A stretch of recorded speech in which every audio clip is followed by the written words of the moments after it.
ఈ 42% రిజర్వేషన్స్ ను ఏ విధంగా పొందాలి, దానికి రోడ్ మ్యాప్ ఏంది అనే దానికి సంబంధించినటువంటి మీటింగు.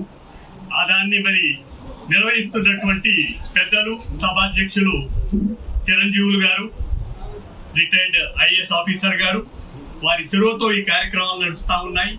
దీనికి ముఖ్యంగా పెద్దలు రిటైర్డ్ హైకోర్టు చీఫ్ జస్టిస్ మన ఈశ్వరయ్య గారి యొక్క ప్రోత్సాహం ఎంతో ఉంది.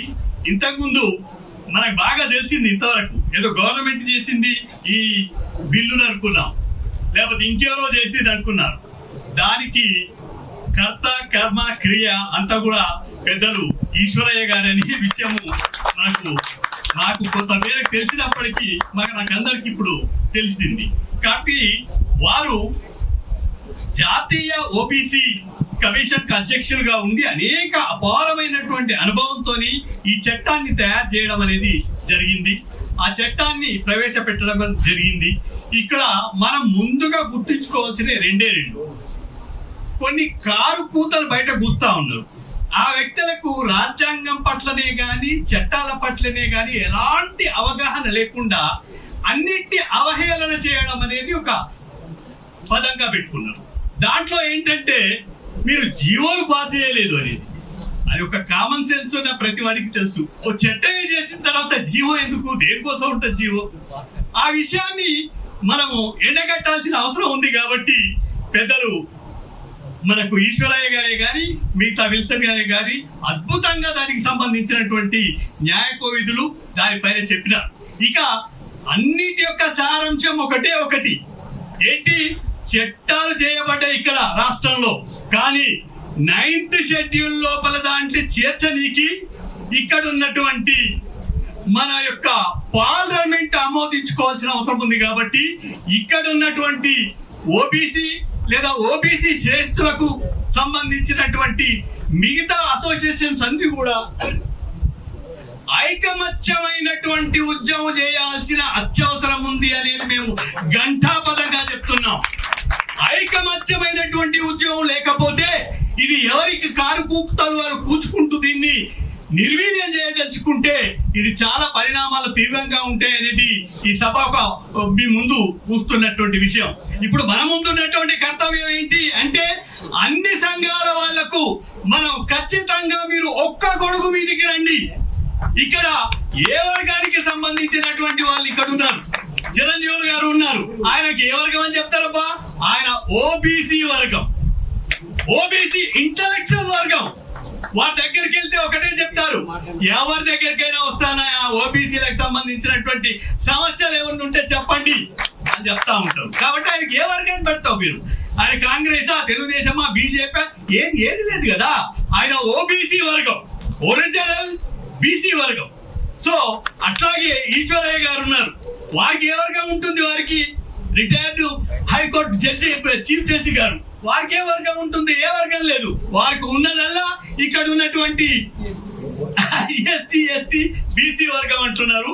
మనం మాత్రం మా ఓబీసీ వర్గం అని మనం అంటున్నాం. వారు అంటున్నారు నాకు ఎస్సీ ఎస్టీ బీసీ మైనార్టీ లాంటి 93% ఈ యొక్క దేశ జనాభాకు సంబంధించిన వాళ్ళు అందరూ నా వర్గమే అంటున్నారు. ఓకే, ఆ విధంగా మనం చెప్పుకుంటా పోతుంటే ఇప్పుడు తేటతలం అయిపోయింది. ఇంకా కొత్త చట్టాలు రాష్ట్రంలో చేయాల్సిన ఏమీ లేవు. ఇప్పుడు చేయాల్సిందల్లా ఇక్కడ ఉన్న గవర్నర్ గారు దాన్ని ఆమోదించి అక్కడ ఉన్నటువంటి పార్లమెంట్ కు పంపించగలిగితే పార్లమెంట్ లో చట్టం చేయాలి. కాబట్టి ఇక్కడున్న అన్ని పార్టీలు, అన్ని ఓబీసీ సంఘాలు ఒక్క ముందుకొచ్చేసేసి ఏకదాటిగా ఒక పెద్ద ఉద్యమం రావాల్సిన అవసరం ఉంది. ఈ ఉద్యమం అనేది ఒక తెలంగాణకు సంబంధించిందే కాకుండా ఈ ఉద్యమం ఎంత ఉవ్వెత్తనలు ఇవ్వాలంటే ఇది భారతదేశ చరిత్రను మార్చే ఒక అద్భుతమైనటువంటి మహత్తరమైనటువంటి విప్లవ ఉద్యమంగా మారాల్సిన అవసరం ఉంది అని చెప్తా ఉన్నాం. ఈ యొక్క ఉద్యమం లోపల అన్ని వర్గాలు ముందుకు రావాల్సిన అవసరం ఉంది. కాబట్టి మేము చెప్పేది ఒకటి, మీరు ఎలాంటి సపరేట్ కుంపట్లు దయచేసి బీసీ వర్గాలు పెట్టుకోకండి. ఏ రాజకీయ పార్టీల జెండాలు మోయాల్సిన అవసరం లేదు, మీరు మోసినా పర్లేదు, కానీ ఈ ఉద్యమానికి నాయకత్వం వహించండి. ఈ ఉద్యమం ద్వారా మనం అందరం ముందుకెళ్దామని చెప్తా ఉన్నాం. రెండోది ఒకటి ఇంకొక విషయం ఏంటంటే, నిజంగా ఈ పార్టీలకు బీసీల పైన చిత్తశుద్ధి ఉండి మేము రిజర్వేషన్ ఇస్తామంటే ఏ చట్టం అవసరం లేని కొన్ని రిజర్వేషన్స్ ఉన్నాయి, దాంట్లో ఏమని చెప్తాం మనం. ఇప్పుడున్న ప్రతి పార్టీకి సంబంధించినటువంటి అధ్యక్ష, కార్యదర్శి అలాంటి అనేకమైనటువంటి నామినేటెడ్ పోస్టులు ఉన్నాయి. దాంట్లో ఈ యొక్క మా శాతం మీరు 56 అన్నారు కదా, 56, 62 ఎంతైనా సరే ఆ మేరకు మాకు అన్నిట్లలో కల్పించండి పదవులు. అలాగే మీకు ఏ చట్టమో అవసరం లేదు. ఉదాహరణ, వాళ్ళు అపాయింట్ చేస్తున్నటువంటి మార్కెట్ కమిటీలు ఉన్నాయి, లేదా ఇప్పుడు వాళ్ళు అపాయింట్ చేస్తున్నటువంటి మినిస్టర్లు ఉన్నారు. 60% మినిస్టర్లను ఇవ్వండి, 60% కార్పొరేషన్లను ఇవ్వండి, నామినేటెడ్ పదవులు ఇవ్వండి.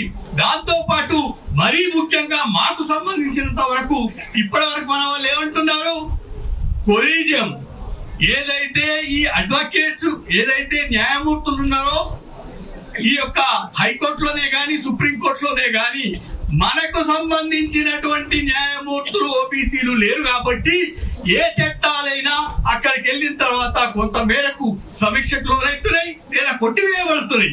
కాబట్టి ఇప్పుడున్నటువంటి మన రిజర్వేషన్ ప్రకారం దామాషా ప్రాతిపదిక లోపల ఈ యొక్క న్యాయస్థానాలలో కూడా న్యాయమూర్తులు ఉండాలనేది మన ముఖ్యమైన డిమాండ్.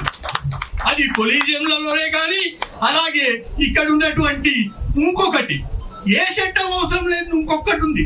ఏంటి, రాష్ట్రంలో సంబంధించినంత వరకు మనకు ఎంతో కాలంగా చూస్తే మనకు అడ్వకేట్ జనరల్ గారు ఒక్కరిని నియమించుకున్నాం మనం ఇంతవరకు గవర్నమెంట్. ఇప్పుడు మనం అంటున్నాం మాకు 60% రావాలి కాబట్టి ఇంకో 30 ఏళ్ల పాటు అడ్వకేట్ జనరల్సే కానీ లేదా జీపీలే కానీ పీపీలే కానీ అది హైకోర్టు నుంచి మొదలు పెట్టుకుంటే రోవర్ కోర్టు వరకు మీరు ఇచ్చే లోపల ఎలాంటి చట్టం అవసరం లేదు. మీకు నిజంగానే చిత్తశుద్ధి ఉంటే ఇప్పుడున్నటువంటి గవర్నమెంటే కానీ లేదా పార్టీలే కానీ మీ యొక్క పార్టీల లోపలే కానీ ఈ అపాయింటెడ్ సెక్షన్స్ లోపలే కానీ దీన్ని ఇంప్లిమెంట్ చేసి మీకు ఎలాంటి కలంకం లేదు, మాకు చిత్తశుద్ధి ఉంది అని నిరూపించుకోవాలని మేము ఒక క్వశ్చన్ ఇస్తున్నాము. మీరు దాన్ని నిరూపించుకోండి అని దానికి సమాధానం చెప్పండి. Thank you.